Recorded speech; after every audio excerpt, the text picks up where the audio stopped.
Nós estamos no curso de Panorama da Escritura, chegamos agora no livro de Atos dos Apóstolos, e aí nós mudamos de gênero. Quando você olha para essa prateleira que eu tenho usado e mostrado que os livros estão agrupados de acordo com estilos literários, nós vimos os 4 evangelhos, Mateus, Marcos, Lucas e João. Então, eles fazem parte da mesma ideia de um estilo de literatura que é chamado de evangelho, de dar uma boa nova contando um fato histórico, mas trazendo uma perspectiva teológica desses fatos para trazer uma grande e bela notícia. Hoje nós entramos num livro que é considerado um livro histórico. No Antigo Testamento você também tinha livros históricos que contavam a história de Israel. Começava lá em Josué e ia até Esther. Os livros históricos do Novo Testamento é basicamente o livro de Atos. Não que os evangelhos não sejam históricos, óbvio que é, mas a perspectiva como é descrito é diferente. Então o ponto da literatura aqui é que é um livro que vai narrar para nós os acontecimentos envolvendo a igreja cristã nos seus anos iniciais. Eu estou utilizando alguns materiais, algumas referências bibliográficas que estão aqui disponibilizado. Às vezes até no slide uma coisa ou outra eu não coloco a fonte em si, mas a fonte são estes 8 livros aí basicamente de pesquisa mais a fundo no livro de Atos dos Apóstolos, tá bom? Irmãos, tem uma datação sobre a história.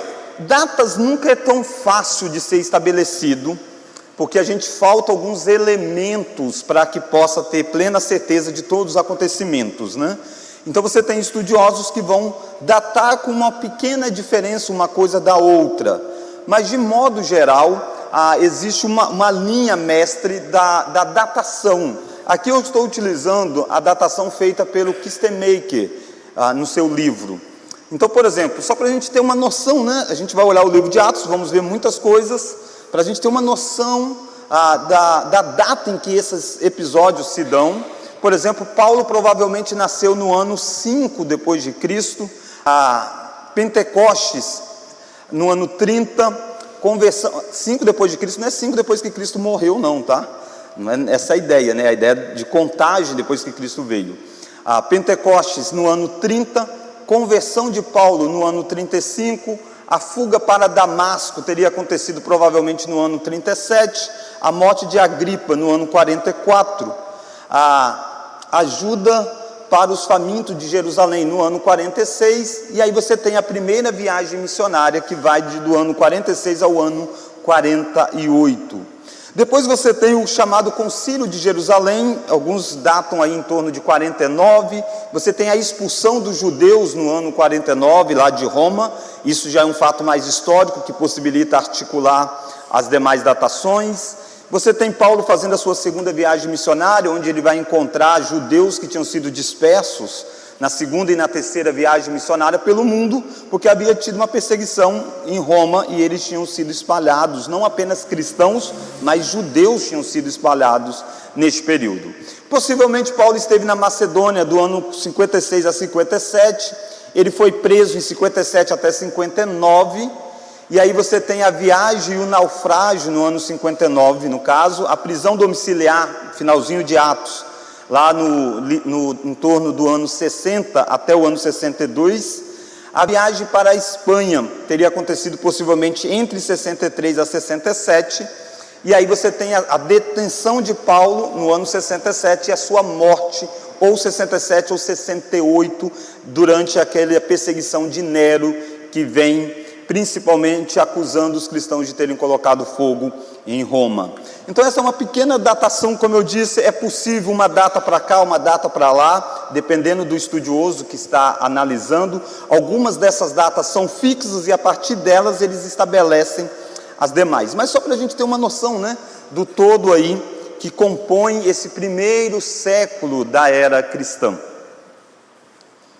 Quando você olha para o livro de Atos, o livro de Atos ele tem a sua autoria reconhecida por ser de Lucas. E o processo desse reconhecimento, como a gente tem visto, passa por uma evidência interna e por uma evidência externa. O que seriam estas evidências? Eu não vou detalhar muito, algumas delas já foram citadas quando foi falado do Evangelho de Lucas, né? Que temos o mesmo autor. Abra lá em Atos 1. Atos 1. De onde vem essa ideia, né, de que Atos foi escrito por Lucas? Começa assim, vamos juntos? Verso 1. Escrevi, relatando todas as coisas e a ensinar. Percebe que o autor tem plena consciência que ele está escrevendo como se fosse um volume 2 de uma obra. Ele está dizendo, escrevi o primeiro livro, ó Teófilo, relatando as coisas que Jesus, e é interessante essa palavrinha aí, começou a fazer e a ensinar. Quando ele usa a palavra começou, ele está dando a ideia de que Jesus continuou. O primeiro livro que ele descreveu é o livro que narra o começo deste ensino de Jesus. Olha lá o verso 2. Até o dia, ó, ele demarca o tempo, até o dia que depois de haver dado o mandamento por intermédio do Espírito Santo aos apóstolos que escolhera, foi elevado às alturas. Ele está dizendo, então o primeiro livro eu escrevi as coisas que Jesus começou a fazer até aquele dia que ele subiu aos céus. E agora, neste segundo livro, ele vai fazer o quê? Ele vai contar as coisas que Jesus continuou a fazer depois que ele subiu aos céus, através dos seus apóstolos que foram comissionados, enviados. Na abertura, o superintendente leu um texto de Marcos, dizendo da grande comissão de Jesus. Essa grande comissão vai aparecer praticamente em quase todos os evangelhos. Jesus reúne os discípulos e dá a eles a ordem de ir por todo o mundo e fazer discípulos de todas as nações. Então o que é o livro de Atos? O livro de Atos é exatamente a descrição que Lucas faz daquilo que Jesus fez depois que subiu aos céus através da sua igreja, que recebeu o Espírito Santo e foi capacitada para realizar esta obra de testemunho. Então a evidência de que Lucas escreveu Atos conjuga com as mesmas evidências do próprio Evangelho de Lucas, porque o livro é escrito pela mesma pessoa e também dirigido à mesma pessoa, chamada de Teófilo, que provavelmente é um gentil convertido ao cristianismo, e ele quer saber mais quem é esse Jesus, um homem bem rico, porque era comum que patrocinasse estudos para que pudesse assim avançar, e Lucas deve ter sido até mesmo sustentado financeiramente em alguns momentos da sua jornada por este Teófilo, e ele então está dedicando este livro a Teófilo. Naturalmente que essa dedicação que ele faz não é só para Teófilo, não é uma cartinha escrita assim, só para você saber em Teófilo, não, é um livro bem amplo que é comum de se fazer, onde você cita um grande personagem para que possa dar o reconhecimento da sua obra. Você vê Calvino fazendo, por exemplo, nas Institutas, um prefácio ao rei da França, sem que ele estivesse em si o rei da França na mente mesmo, né? Mas usando como uma defesa diante disso. Então Teófilo é um gentil que se converteu ao cristianismo, a gente não tem muita informação, e que provavelmente está recebendo essas informações detalhadas desta fé que ele tem. Perceba que, deixa aberto aqui em Atos 1, só abra Lucas capítulo 1, lá a gente encontra claramente também referências a Teófilo e o método que Lucas usou naquela ocasião. Visto que muitos houve que empreender uma narração coordenada dos fatos que entre nós se realizaram, conforme nos transmitiram que desde o princípio foram deles testemunhas oculares e ministros da palavra, Lucas não foi uma testemunha ocular da vida de Jesus, daquilo que ele descreve no Evangelho de Lucas, mas ele recebeu através de testemunhas oculares e ministros da palavra. Verso 3: igualmente a mim me pareceu bem, depois de acurada investigação de tudo, desde a sua origem, dá-te por escrito, excelentíssimo Teófilo, uma exposição em ordem. Vamos juntos? Para que tenhas plena certeza das verdades em que foste instruído. Então esse é o objetivo primário do livro de Lucas. E o livro de Atos é o complemento disso. Agora ele está dando o segundo volume daquilo que Jesus continuou a fazer depois que subiu aos céus. Então volta para Atos capítulo 1, né? Então ele apresenta Teófilo. Ele diz que no primeiro livro ele detalhou as coisas que Jesus começou a fazer e a ensinar até o dia em que Jesus subiu aos céus. Vamos ler o 2 ainda. Até o dia em que, depois de haver dado o mandamento, por intermédio do Espírito Santo aos apóstolos que escolhera, foi elevado às alturas. Vamos juntos? A estes se apresentou vivo, com muitas provas incontestáveis, parecendo-lhes durante 40 dias, e falando das coisas concernentes ao reino de Deus. E comendo com eles, determinou-lhes que não se ausentassem de Jerusalém, mas que esperassem a promessa do Pai, a qual disse a ele, de mim ouvistes. Porque João, na verdade, batizou com água, mas vós sereis batizados com o Espírito Santo, não muito depois desses dias. Então o que ele vai fazer no livro é descrever para nós as coisas que vão acontecer depois que essa promessa se cumpre. Como que essa promessa se cumpre e como que esses que foram comissionados, revestidos com o poder do Espírito, vão realizar a obra comissionada. Outra evidência interna, que foi Lucas quem escreveu, está no chamado uso do nós, numas sessões que aparecem no Evangelho, no livro de Atos. Abra lá Atos capítulo 16. Só para a gente entender isso que eu estou tentando demonstrar, olha o 15:36, que está aí pertinho. Alguns dias depois, disse Paulo a Barnabé, voltemos agora para visitar os irmãos e tal. Barnabé queria, olha o verso 39, houve entre eles tal desavença. É uma descrição de alguém que está contando o que aconteceu sobre alguém, sobre os acontecimentos. Capítulo 16, olha o verso 3, quis Paulo que ele fosse em sua companhia. Olha o verso 6, e percorrendo a região de do Gálatas, tendo sido impedido pelo Espírito, defrontando Mísia. Verso 9, à noite sobreveio a Paulo uma visão. Agora preste atenção como é que muda a narrativa no verso 10 do capítulo 16. Assim que teve a visão, imediatamente procuramos partir para aquele destino.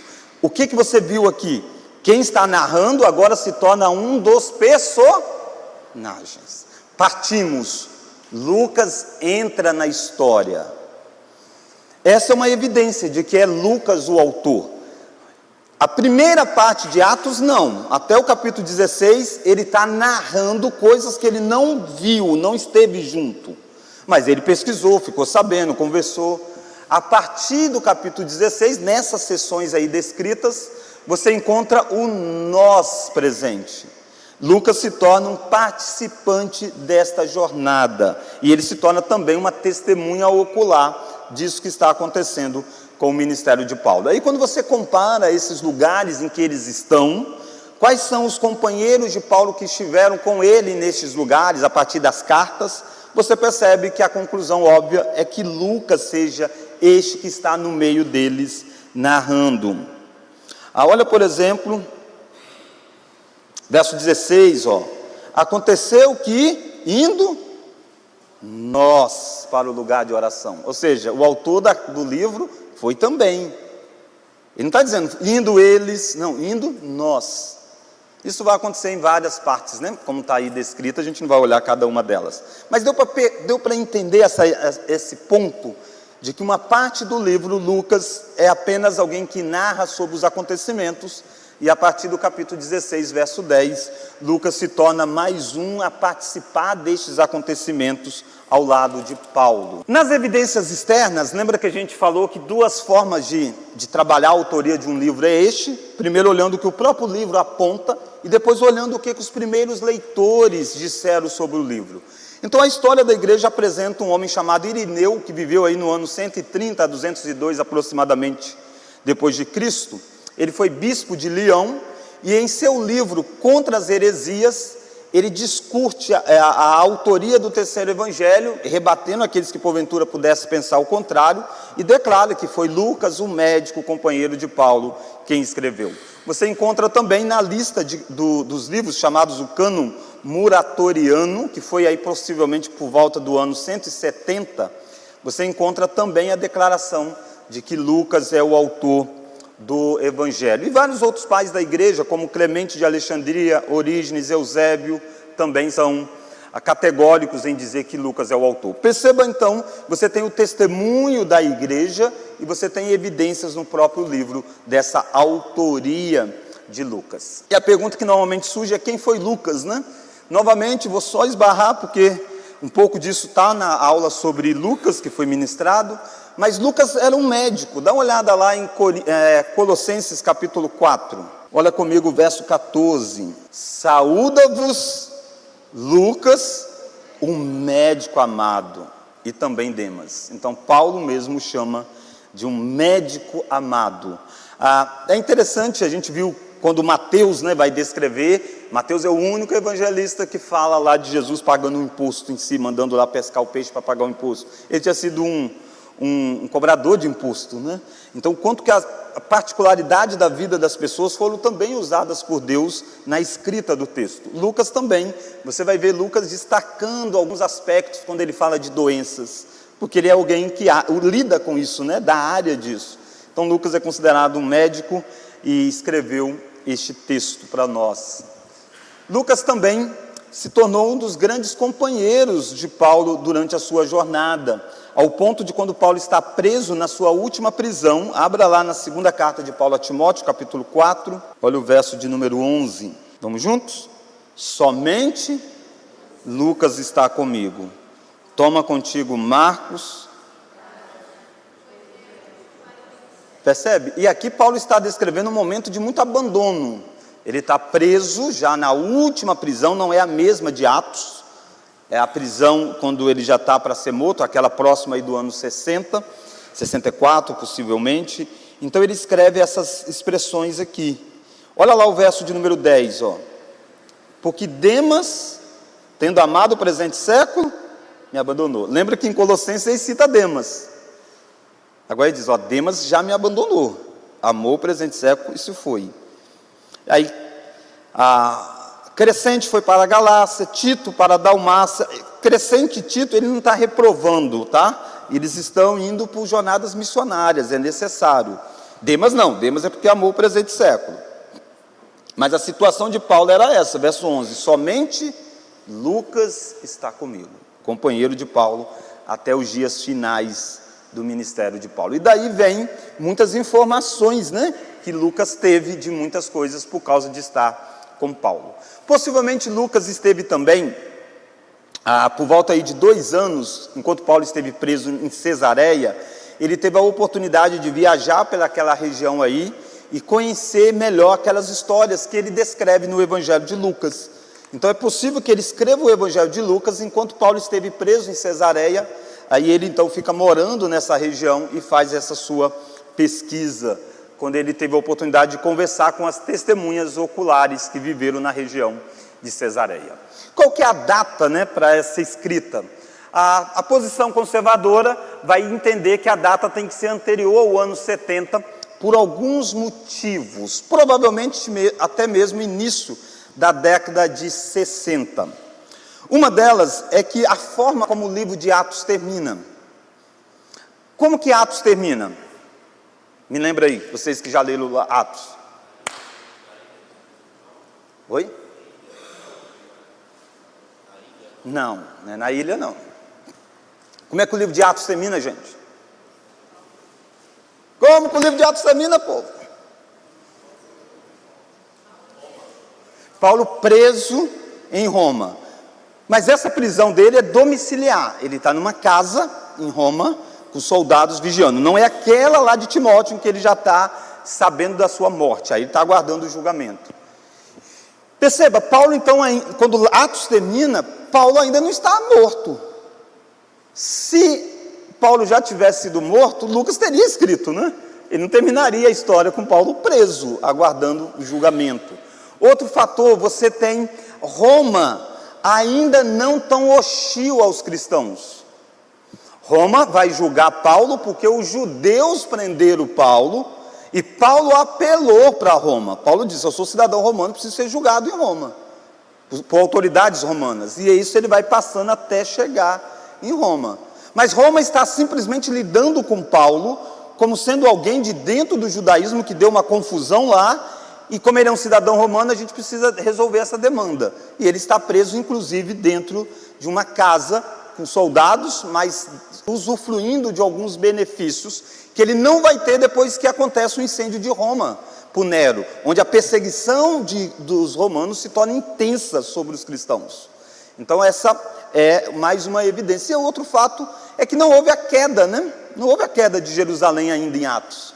Jerusalém cai no ano 70 e não é descrito sobre isso, que é um dos grandes eventos. Para quem está narrando a história, com certeza Lucas faria menção se estas coisas já tivessem acontecido. Então provavelmente foi um texto escrito por volta aí do ano 60 até o ano 64 no máximo, o texto que Lucas escreve da história da igreja. Qual que é o propósito que Lucas tem ao escrever? A gente já conversou um pouquinho quando eu falei de Teófilo. Então é declarado explicitamente por Lucas, dá a Teófilo uma conta ordenada e precisa das coisas que se cumpriram entre nós, para que ele soubesse a verdade sobre o que já lhe tinha sido informado. Isso está no F.F. Bruce, no seu comentário. E a pergunta é, e como que esses propósitos acontecem, né? Eles acontecem através dessas três dinâmicas que eu quero tentar trabalhar com você. Primeiro é que Lucas escreveu um relato mostrando essa expansão do cristianismo, desde as suas origens judaicas até a sua chegada em Roma. E ele faz isso mostrando como que o Espírito Santo conduziu os cristãos neste propósito. Segundo, vamos juntos? O livro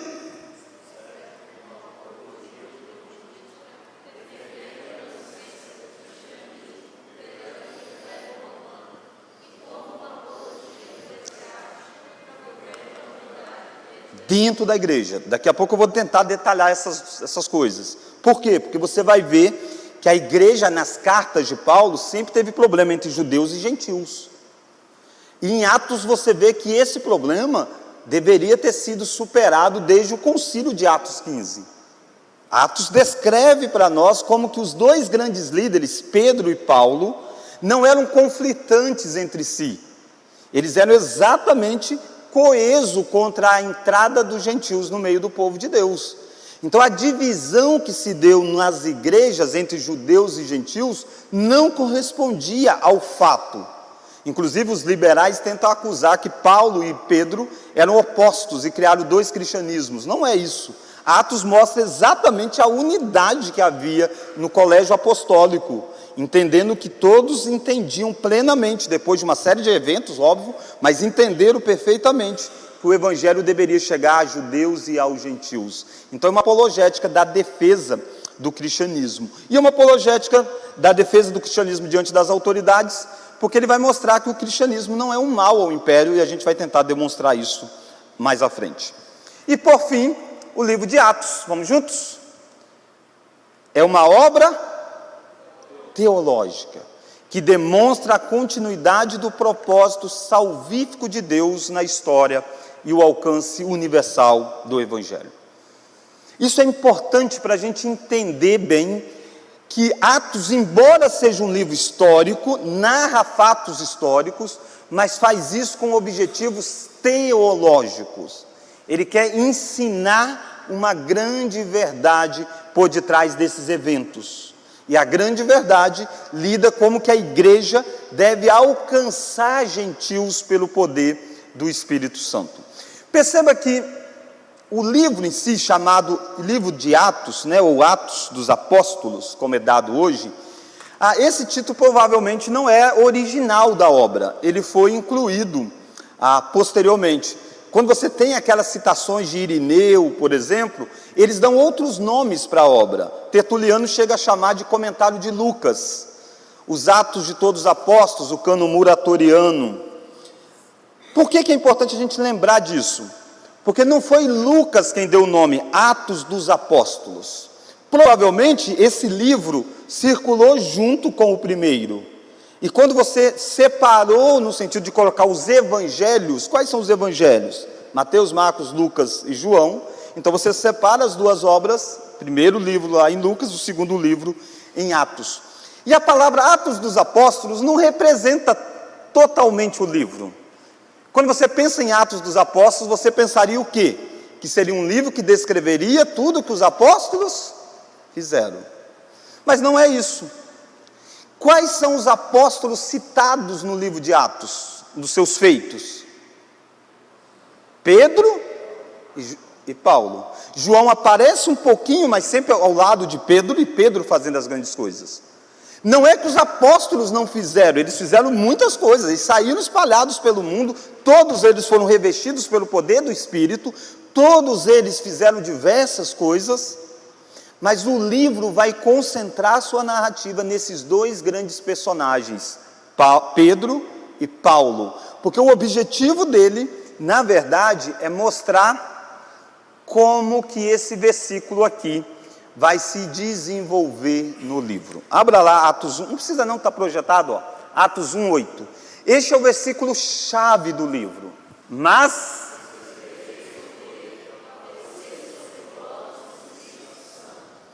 e sereis minhas testemunhas, tanto em Jerusalém, como em toda a Judéia e Samaria, e até os confins da terra. Este é o versículo chave do livro, que a partir dele vai desdobrar todo o esboço do livro. Esse versículo delineia para nós uma progressão geográfica dessa expansão do Evangelho. Perceba que ele começa a dizer para eles que eles vão receber o Espírito Santo, e a partir deste Espírito Santo que seria derramado sobre eles, eles estariam capacitados para serem testemunhas onde? Jerusalém, toda a Judéia, Samaria e até os confins da terra. Então, quando você lê o livro de Atos, você tem que lembrar que o objetivo de Lucas é mostrar o Espírito Santo foi derramado, eles foram testemunhas.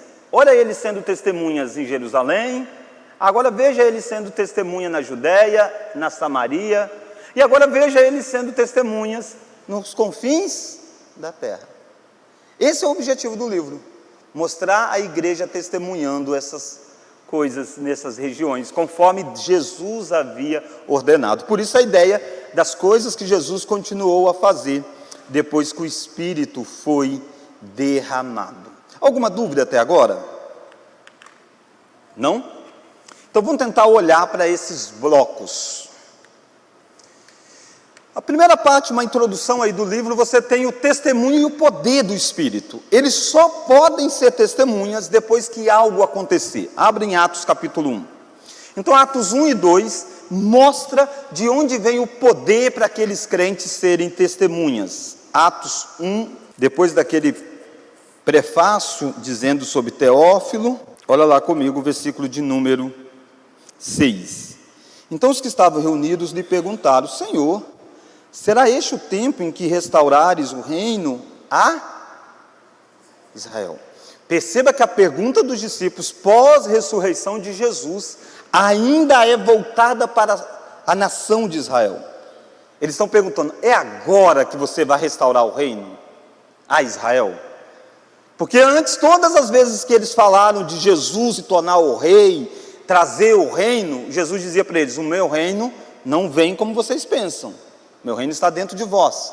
Aí Jesus morre, ressuscita, ele diz: então é agora que o descendente de Davi vai estabelecer o reino de Israel.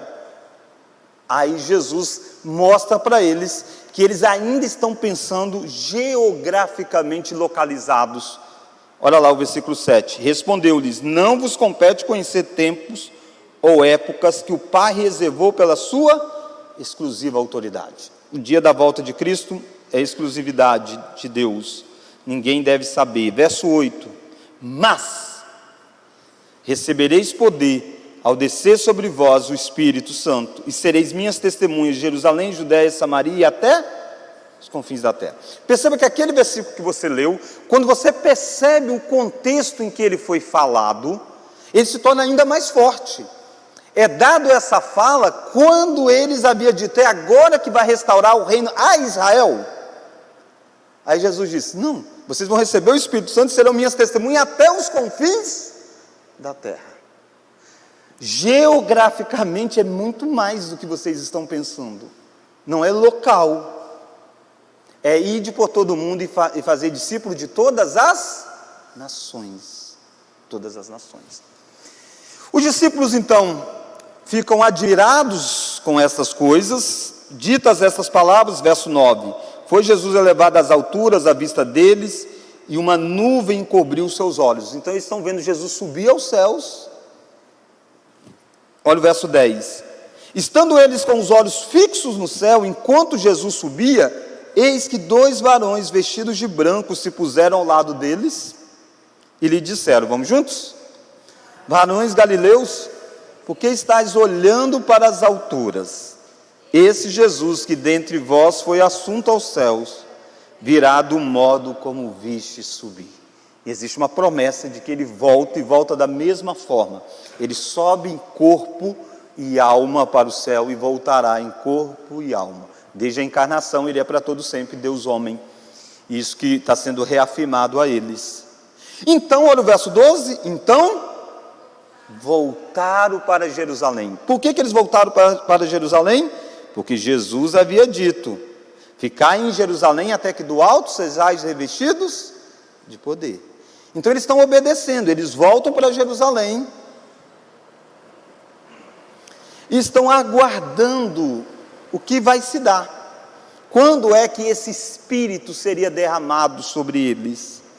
E aí é citado para nós quem estava presente, né, os discípulos. Olha lá o verso 13: quando aí entraram, subiram para o cenáculo, onde se reuniram Pedro, João, Tiago, André, Filipe, Tomé, Bartolomeu, Mateus, Tiago, filho de Alfeu, Simão Zelote e Judas, filho de Tiago, não Judas Iscariotes. Quantos aí tinha? Quantos apóstolos? Quantos apóstolos? Quantos apóstolos? Quantos apóstolos? 11, 12? 12, não, 11. Por que 11? Judas tinha tirado a vida. E é esse o fato que vai gerar entre eles a questão. E agora, o que a gente faz? A gente segue com 11 ou não? Olha lá o verso 14, vai dizer que todos eles, né, perseveravam unânimes em oração. Aí tinha mais gente junto com os apóstolos, a Maria, mãe de Jesus, com os irmãos dele, Tiago, um dos irmãos de Jesus, Judas. Olha o verso 15, naqueles dias, levantou-se Pedro no meio dos irmãos. Ora, compunha-se a assembleia, 120 pessoas. Preste atenção nisso. Atos vai trazer para nós números. No final eu vou tentar fechar com isso. Mas deixe na sua mente, a assembleia se compunha de umas 120 pessoas.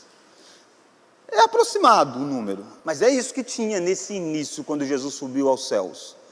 11 deles é citado por nome, são os apóstolos. E a assembleia toda dá em 120. Agora eles levantam a questão: o que deve fazer? Seguir com 11 ou eleger outro? Pedro vai dizer: gente, a gente precisa erguer outro entre nós.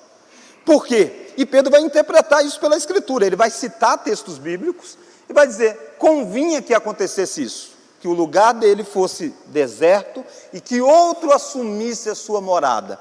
Então ele entendeu, a partir do Antigo Testamento, que o número 12 seria importante, então era necessário preencher essa vaga.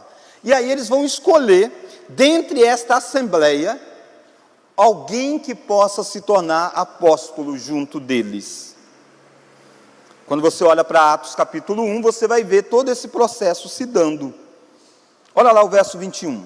Tem características. É necessário, pois, que dos homens que nos acompanharam todo o tempo, que o Senhor Jesus andou sobre nós, precisa ser homens. A autoridade da igreja é masculina. Ele citou, tinha as mulheres, tinha Maria, a mãe de Jesus, tinha outras mulheres que viram a ressurreição de Cristo, estava tudo nesse grupo dos 120. Mas elas não podem participar, elas não podem ser votadas neste processo, ser escolhidas. O processo não é bem votação, ser escolhidas.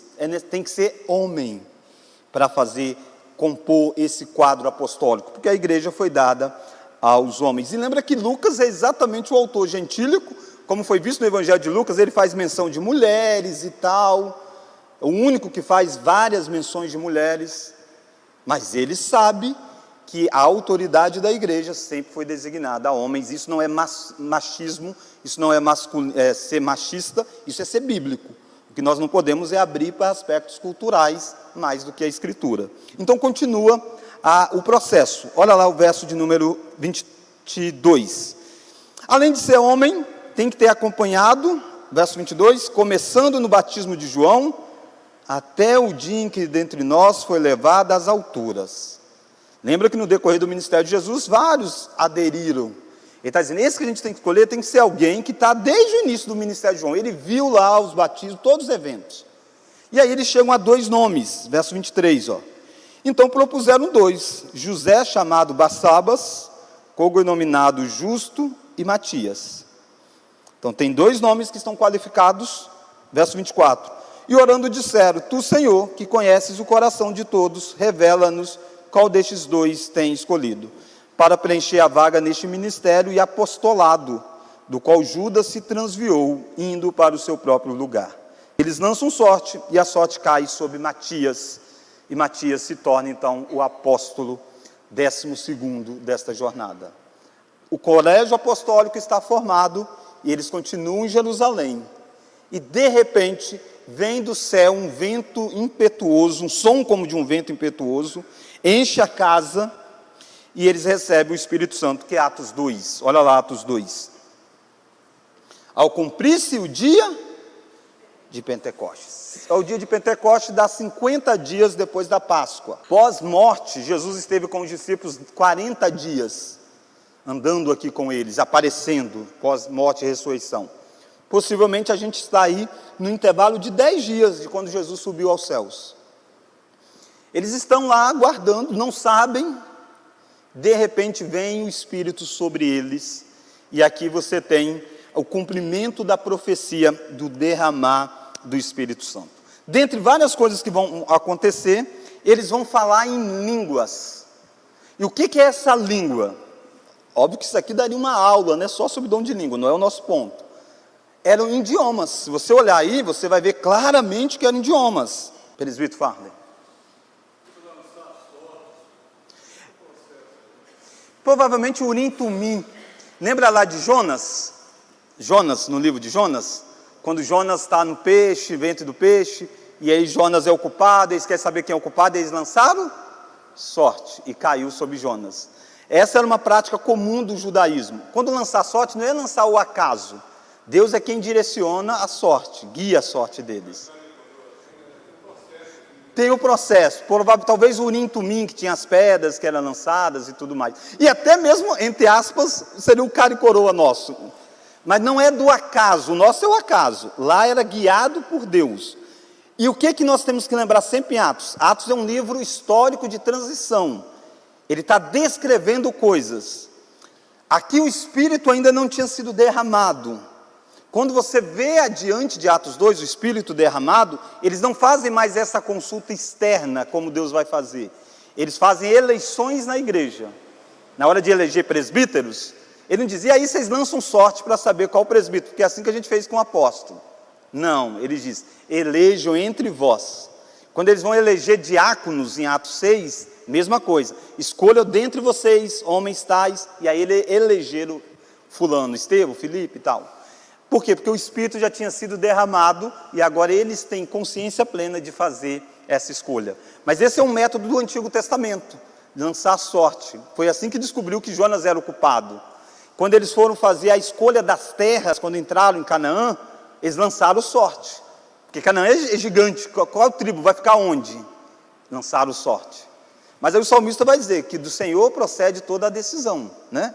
É o método autorizado por Deus, que depois não é mais. Assim como teve sonhos, visões, teve esse. Mas porque para nós lançar sorte é lançar assim ao acaso, né? Não é bem isso.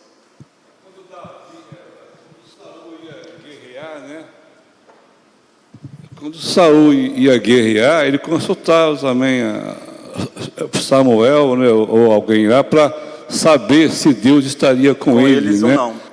Aí lançava tipo umas Também, pedras Urim lá. e Tumim é o nome das pedras. Urim e Tumim.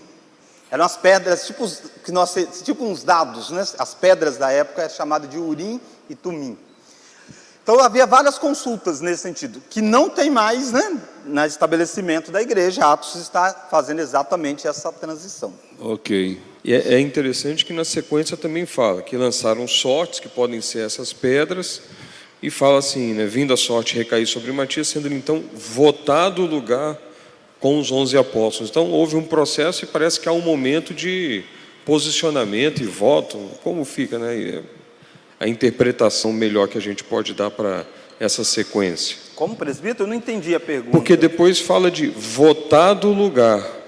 Lançaram-lhe as sortes, né, vindo a sorte a recair sobre Matias, mas depois votado o lugar com os 11 apóstolos. Esse votado seria em que sentido? Então, existem duas possibilidades, não é bem clara.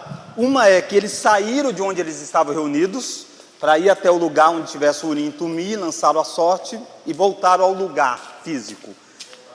Aí é onde as coisas aconteceram. Outra possibilidade é que voltaram ao lugar no sentido de que, porque o texto antes diz que um lugar tinha ficado deserto. O número 12 tinha ficado deserto. Então eles teriam voltado junto com o apóstolo e aí compuseram o quadro dos 12. São duas possibilidades. Eu sou mais tendencioso à primeira, mas são duas possibilidades possíveis, né, de interpretação. Ok? Deu para... Então, irmãos, vem o derramado Espírito, e olha, por exemplo, Atos 2, o verso 6, ó. Quando, pois, se fez ouvir aquela voz, afluiu a multidão que se possuiu de quê? Porquanto?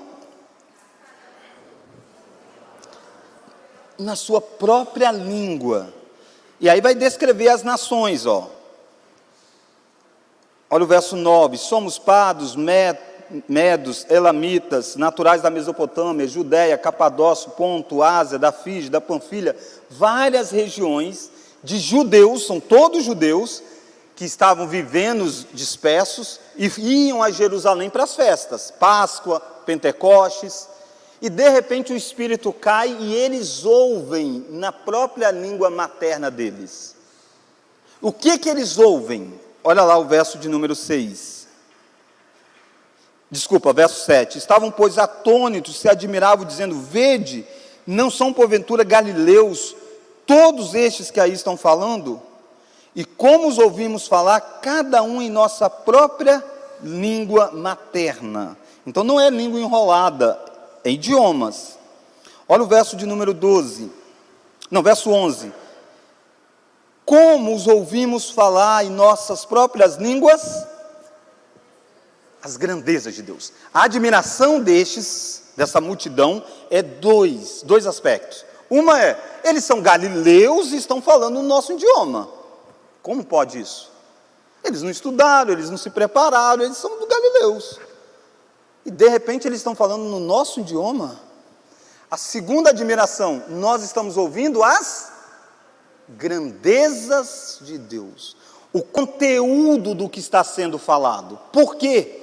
Porque lembra que na mente Deus tinha se revelado aos judeus. Foi assim, houve a Torre de Babel, os idiomas, as línguas se dividiram em Babel. Deus chama Abraão, fala na língua de Abraão, diz, eu vou fazer de você um povo, vou abençoar você, vou te dar uma terra, na língua de Abraão. E diz, e a partir de você, um descendente seu vai abençoar o mundo todo. E tudo o que você encontra no Antigo Testamento é profetas falando na língua dos judeus. O texto sendo escrito na língua dos judeus. Tudo acontecendo na língua dos judeus. As festas, tudo. Por isso que eles saem de todo lugar para ir em Jerusalém adorar. Mas Deus sempre disse que iria abençoar o mundo. E aí a história é longa, né? Não dá para a gente detalhar todas. Mas aí você tem quando Jesus morre, ressuscita, sobe aos céus, manda pregar o evangelho a toda criatura. O que está acontecendo? O Espírito Santo está derramado sobre aqueles 120 e eles estão capacitados em falar o evangelho a todos os idiomas. O espanto é, as grandezas de Deus não são mais faladas só na língua nossa, dos judeus. Agora está sendo falado na língua materna. Eles saíram de longe para adorar a Deus e chegam lá e encontram Deus falando na língua dos povos deles. Para aquele judeu, ele entendia o que estava se dando. Paulo vai dizer isso lá em Coríntios 14, que a língua é um sinal de que algo está acontecendo. E o que está acontecendo? Deus não está trabalhando mais com os judeus. Aliás, eles disseram, caia sobre nós e os nossos filhos o sangue dele. João disse, ele veio para o que era seu, os seus não receberam, mas a todos quanto receberam, deu-lhes o poder de serem feitos filhos de Deus. Atos 2 faz com que o judeu dissesse assim, Deus está fazendo algo extraordinário. Isaías diz que Deus falaria por lábios de outros povos, e nem assim eles entenderiam. Todas as vezes que Deus usou outras nações, trazia punição para os judeus. Foi assim com os babilônicos. E eles chegam lá, eles estão ouvindo a linguagem dos babilônicos, mas é juízo de Deus para eles. O evangelho está aberto a todas as fronteiras, e ao mesmo tempo é um lembrete de que essa geração havia virado as costas a Deus. Perceba que esse derramado Espírito faz com que eles estejam perfeitamente capacitados. Às vezes, irmãos, as pessoas entendem mal. As pessoas acham que o dom é o seguinte, o indivíduo falou numa língua lá enrolada, mas o Espírito Santo fez com que o indivíduo entendesse no idioma. Não é essa a interpretação. Por que não? Essa multidão que está admirada, eles estão ouvindo. Eles receberam o Espírito Santo nesse momento aí que eles estão ouvindo? Já tinham recebido o Espírito Santo? Não, eles vão se converter na pregação de Pedro. Quem recebeu o Espírito Santo? Os 120. O milagre foi feito sobre quem? Sobre os 120. Eles estão falando num outro idioma. E esses aqui, mesmo que sejam incrédulos, eles entendem, porque o idioma está sendo falado. É isso que aconteceu nesse momento de Atos 2. Pedro então se levanta e explica o que aconteceu. Olha lá o verso 2. Então se levantou Pedro com os 11 e erguendo a voz advertiu nestes termos.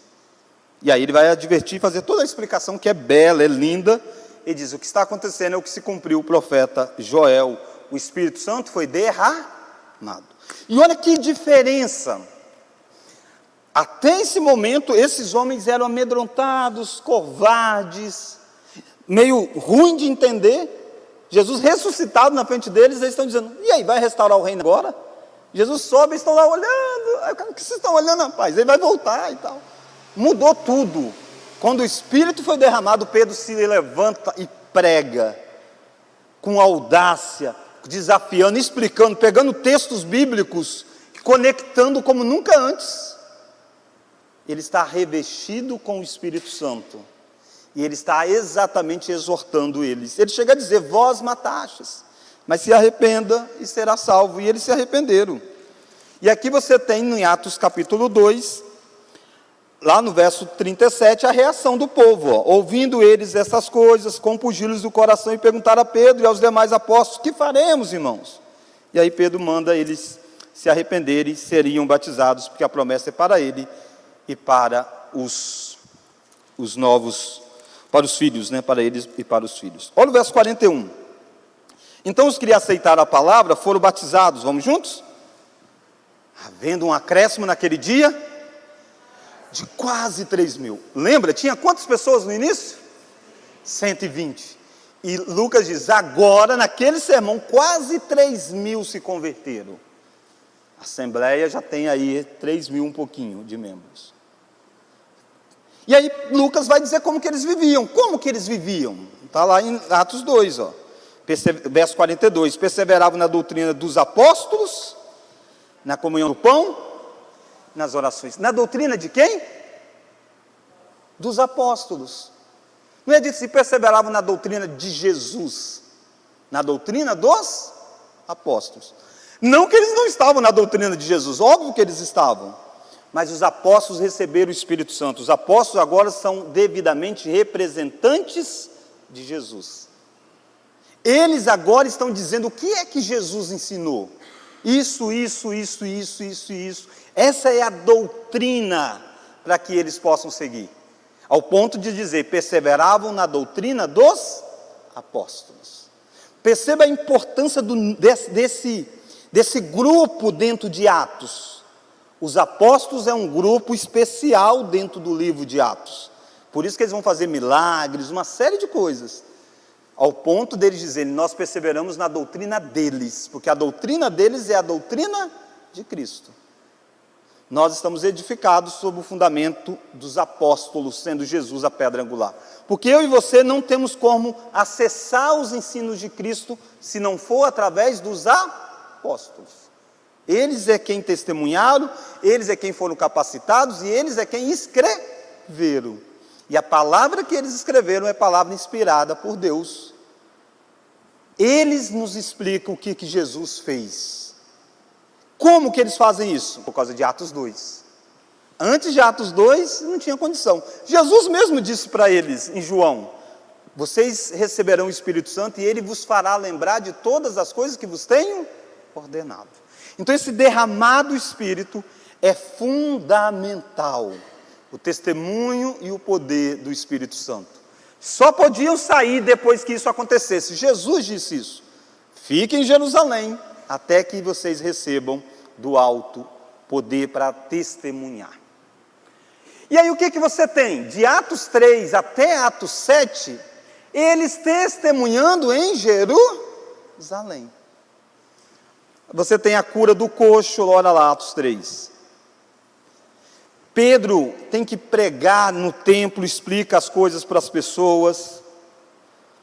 Pedro e João são presos em Atos 4, e aí você tem eles pregando perante o Sinédrio. Aí você tem acontecimentos se dando na igreja de várias formas. Mas você está vendo Atos 5, Ananias e Safira, tudo acontecendo em Jerusalém, tá? As coisas envolvendo aí. Aí você vai chegar, olha o capítulo 7. Você é apresentado ao primeiro grande mártir do cristianismo, chamado Estevão. Ele era um diácono, eleito, e foi apedrejado. Esse Estevão faz um grande discurso, mostrando a sua fé, mostrando como que é. E essa morte de Estevão faz com que as perseguições se intensifiquem. Olha lá o capítulo de número 8. Naquele dia, levantou-se grande perseguição contra a igreja em Jerusalém. Perceba a localização, em Jerusalém. Qual que é o versículo-chave? Aonde Jesus mandou eles serem testemunhas? Jerusalém, Judéia e Samaria. Mas até aí, eles não tinham ido a Judéia e Samaria em si, principalmente Samaria. Agora, eles são meio que quase que expulsos de Jerusalém. Eles sofrem perseguição. Pela primeira vez, eles estão sofrendo perseguição de fato. E essa perseguição não vem de Roma. Essa perseguição vem dos judeus, uma perseguição localizada. Lembra que Estevão é morto perante o Sinédrio, a autoridade judaica. Quando isso se dá, eles são espalhados. Olha lá o verso seguinte, o verso que a gente estava. E todos, exceto os apóstolos, foram dispersos pelas regiões da Judéia e Samaria. Então o que você vai ver? O evangelho chegando na Judéia e em Samaria. Onde está isso? Atos, capítulo de número 8, até Atos, capítulo de número 11, verso 18, basicamente. A perseguição dos próprios judeus, né, foi em razão de eles ainda não terem reconhecido Jesus, né, Sim. como o Messias, né? Eles não admitiam essa hipótese, né? Isso. Isso mesmo. Lembra que Jesus foi entregue pelos judeus para que seja condenado por Pilatos, governante romano. Então, quando eu falo judeus, não estou dizendo as pessoas, todas as pessoas, né? Os apóstolos também são judeus, mas eu estou dizendo a religião judaica. O Sinédrio julgou Jesus e tal, eles não tinham poder para fazer determinadas coisas, encaminharam Jesus para que Pilatos fizesse. Pilatos condena, é morto. Então, eles subornaram os guardas para que dissesse que o corpo tinha sido roubado. E esses homens estão divulgando, esse Jesus ressuscitou, e não só estão divulgando. Esse cara que está dizendo que Jesus ressuscitou, pegou um coxo que ficava na beira do templo, lugar religioso para os judeus, e olhou para ele e disse: eu não tenho nem prata nem ouro, mas o que eu tenho eu te mando, levanta e anda. Todo mundo diz: uau, como é que esse cara está sendo curado? Pedro diz: o Jesus que foi morto é quem curou ele, não sou eu. Jesus foi morto, está vivo, curou ele. Então, esses sinais, essa pregação está gerando reboliço. 3.000 se converteram na primeira pregação, depois já tem quase 5.000 aqui em Atos 4. Entende? Os judeus estão irados com isso, ao ponto de levantar a perseguição e matar Estevão. Estevão é acusado de blasfemar contra Deus. E a perseguição se espalha. Então esses que declaram o seguidor de Cristo têm que ser morto. Mas Roma está de fora disso. Isso é coisa entre judeus, né? Briga deles, nesse primeiro momento. Não que Roma não vá perseguir, né? No futuro, depois com Nero, Roma começa a perseguir. Mas nesse primeiro momento, entre os judeus. Então, como eu disse, né? Atos é fantástico. Atos é fantástico. Depois você tenta ler, você vai ver e tenta pegar os blocos, né? Que é o nosso ponto aqui. O que é que vai acontecer nesse processo? Você vai ver Deus preparando os pontos para os eventos seguintes. Isso é muito legal, um estilo literário de Lucas. Ele, quando vai terminar em Jerusalém, ele termina com uma grande perseguição em Jerusalém. E tem um homem chamado Saulo. Saulo consentia na morte. E aqui você tem o evangelho sendo espalhado. E o que é que vai acontecer nesse processo em Samaria? O Espírito Santo vai ser derramado.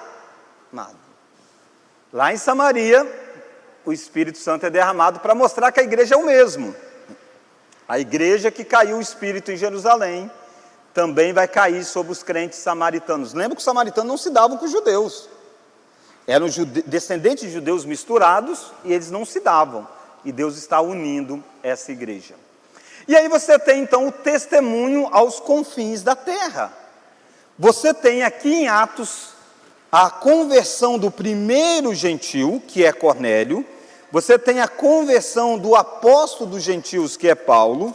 E tudo isso sob a supervisão de Pedro. Pedro está vendo esses acontecimentos que estão se dando. Quando você chega em Atos capítulo 11, abra lá Atos 11. Olha o verso de número 27. Não, 19, melhor dizendo.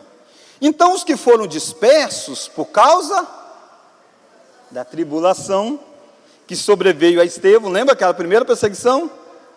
Se espalharam até Fenícia, Chipre e Antioquia. Antioquia não é cidade judaica, não é na Judéia, nem é na Samaria. É o evangelho indo para os confins da terra. O que vai acontecer em Antioquia? A igreja vai crescer. Olha lá o verso de número 20. Alguns deles, porém, que eram de Chipre, de Cirene, e que foram até Antioquia, falavam também aos gregos, anunciando-lhes o evangelho do Senhor Jesus. Até agora tinha sido entre os judeus, e agora eles falam aos gregos, provavelmente judeus com mães gregas e tudo mais. Verso 21, a mão do Senhor estava com eles, e muito crendo, se converteram ao Senhor. A notícia a respeito deles, dos gregos lá que se converteram, chegou aos ouvidos da igreja que estava enviar o Barnabé até Antioquia. Tendo ele chegado e vendo a graça de Deus, alegrou-se. Ele vai lá para saber o que está acontecendo. Será mesmo? E quando ele vê, ele se alegra do que aconteceu. E aí então a igreja em Antioquia começa a se estabelecer. E o que vai acontecer com essa igreja em Antioquia? Abra lá em Atos capítulo 13. Havia na igreja de Antioquia e mestres. E aí vai citar o nome deles, verso 2. E servindo eles ao Senhor e jejuando, disse o Espírito Santo, vamos juntos? Separai-me.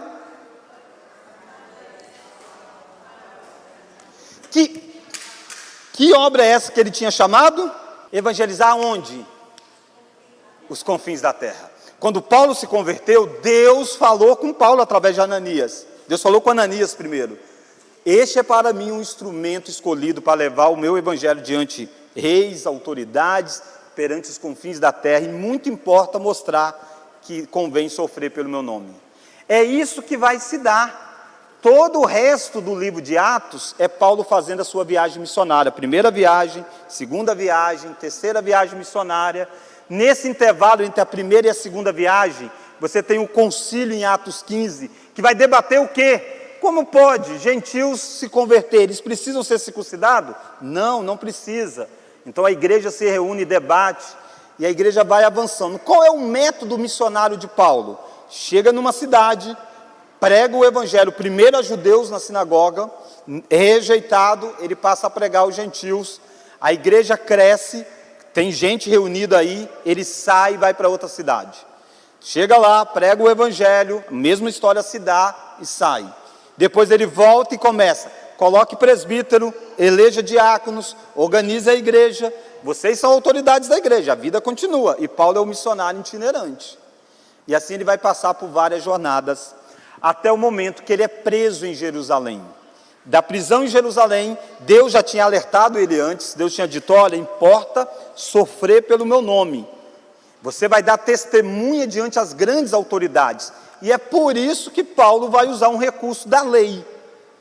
Paulo diz, eu sou cidadão romano, eu preciso ser julgado por cidadãos romanos. Ele é preso no templo em Jerusalém, por acusarem Paulo de quebrar a lei do templo. Paulo está sendo perseguido pelos judeus e ele diz, eu preciso ser julgado por autoridades romanas. Ele não está fazendo isso só pensando nele, ele está exatamente sendo um instrumento para anunciar o evangelho diante das autoridades. E aí ele passa, e é bonito você ver os depoimentos de Paulo. Paulo é chamado, aí debatem, perguntam para ele, tem um que diz, eu não acho crime nenhum nesse homem, mas já que ele apelou para César, então para César ele vai. E aí eles encaminham ele. E assim ele vai para Jerusalém. Enquanto ele está nessa viagem, para Roma, melhor dizendo. Enquanto ele está na viagem, o naufrágio se dá na ilha. E aí tem aquele episódio de uma víbora que pica Paulo. E aí ele diz, esse cara só pode ser um amaldiçoado, né?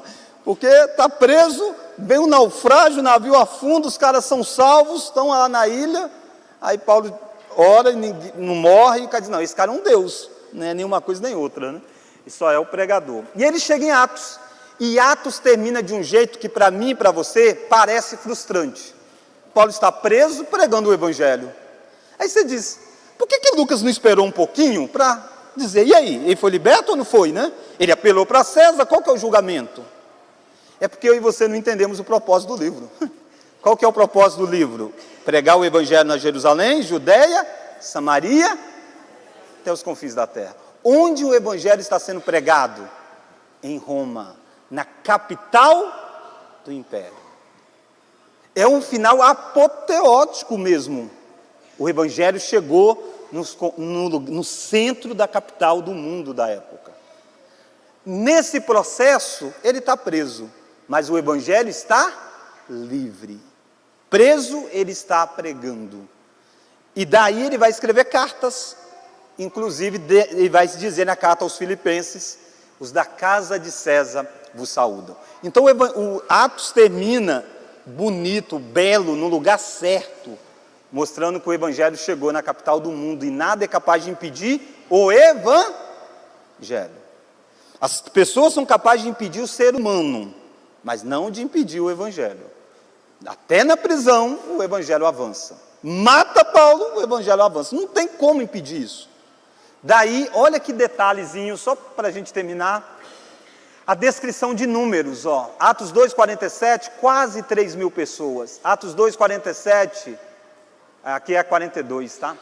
Aqui 47, louvando a Deus, acrescentava-se o Senhor dia a dia os que iam sendo salvos. Atos 4,44, subindo o número de homens a quase 5.000. Atos 5,14, crescia mais e mais a multidão de crentes, homens e mulheres agregados ao Senhor. Atos 6,7, crescia a palavra de Deus, multiplicava-se o número dos discípulos, sacerdotes obedeciam à fé. Atos 9,31, a igreja tinha paz, sendo edificada, crescia em número. E tudo aqui você tem contextos, né? Até aqui Jerusalém, agora na Judéia. Atos 11, a mão do Senhor estava com eles, e muitos crendo se converteram ao Senhor. Olha a ideia de muitos. Atos 12, 24, a palavra de Deus crescia e se multiplicava. Atos 16, 5, as igrejas eram fortalecidas na fé, e dia a dia aumentava o número. Atos 19, 20, a palavra do Senhor crescia e prevalecia poderosamente. Atos 28, 30, o final de Atos, pregava o reino de Deus, ensinava as coisas referentes ao Senhor Jesus Cristo, com toda a intrepidez, sem impedimento algum, embora preso, né? Percebe? O evangelho saiu de Jerusalém e chegou até os confins do mundo, e os discípulos cresceram o número dos seguidores de Jesus. Nada é capaz de impedir a igreja que está debaixo dessa ação extraordinária do Espírito Santo. Eu e você somos capacitados para testemunhar de Jesus Cristo, se nós cremos em Jesus. Não dá para você dizer, não, eu não sou capaz. Não, recebereis poder ao descer sobre vós o Espírito, e sereis minhas testemunhas. Mesmo que você seja perseguido, mas você tem que ser testemunha, você tem o Espírito. Você não pode deixar de falar das coisas que você entendeu pela ação do Espírito Santo. Essa é a dinâmica da igreja em Atos. Naturalmente tem muita coisa, então essa fica aí para vocês, que a igreja crescia na dependência do Espírito. Vamos orar? Vamos ficar de pé? Ó Deus, olhar para o livro de Atos é tão encorajador, porque de fato Atos nos mostra que o Senhor cumpre a sua promessa e que a igreja de Jesus Cristo é vitoriosa no mundo. Obrigado porque aquele evangelho que chegou em Roma não chegou só até Roma, chegou até nós aqui em Colatina e tem mudado vidas. Obrigado porque o Espírito que estava sobre Pedro está sobre nós, para que nós sejamos testemunhas do Senhor. Obrigado pelo papel singular do livro de Atos na história, para nos mostrar o que os apóstolos, aqueles que o Senhor mesmo escolheu para ser o fundamento, lançar o fundamento que é Cristo, estiveram e viveram, e como eles foram extraordinários nos seus feitos, que nós possamos, ó Deus, beber daquilo que eles escreveram.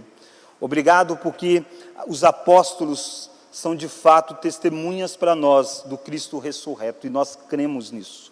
Nos dê a nós coragem de sermos testemunhas, mesmo diante de oposição. Sabemos, ó Pai, que ser cristão é ser perseguido. É assim na história da igreja, é assim ainda hoje.